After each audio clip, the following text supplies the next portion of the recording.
Mwenyekiti wa mamlaka ya mpito Kinuthia Mwangi ameteta kuhusiana na taarifa iliyokuwa imetolewa na msemaji wa serikali Muthui Kariuki kwa vyombo vya habari kuwa afisi za waziri mkuu hazitatumika kama afisi za naibu rais.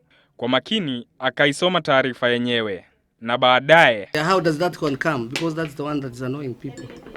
It cannot undermine the authority of the transition authority because it has not changed the mandate in the act. It has not changed the powers in the act.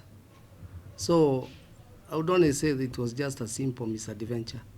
Wizara ya Kazi ndiyo ilikuwa itayarishe afisi za magavana kuanzia mwaka uliopita, lakini shughuli hiyo ikasimamishwa.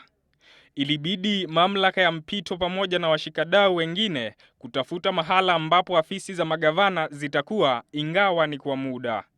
Kulingana na mwenyekiti huyo, afisi za gavana mteule wa Nairobi sasa zitakuwa katika jumba la City Hall, kinyume na hapo awali ambapo walikuwa wanapania kuchukua afisi za waziri mkuu. Hata hivyo, Kinuthia amesema kwamba wale wote waliokuwa wakifanya kazi katika mabaraza ya miji ndio watakaokuwa wanafanya kazi katika afisi za magavana. Mamlaka ya mpito ilibuniwa mwezi wa Julai mwaka uliopita ili kufanikisha shughuli ya utekelezaji wa mfumo mpya wa ugatuzi ambao umeratibiwa katika katiba mpya. Baada ya kufanyika kwa uchaguzi mkuu chini ya katiba mpya, sasa mamlaka ya mpito yako na kipindi cha miaka 3 kutoka sasa kutekeleza wajibu wake chini ya katiba mpya. Michael Migwi, Citizen Nipashe.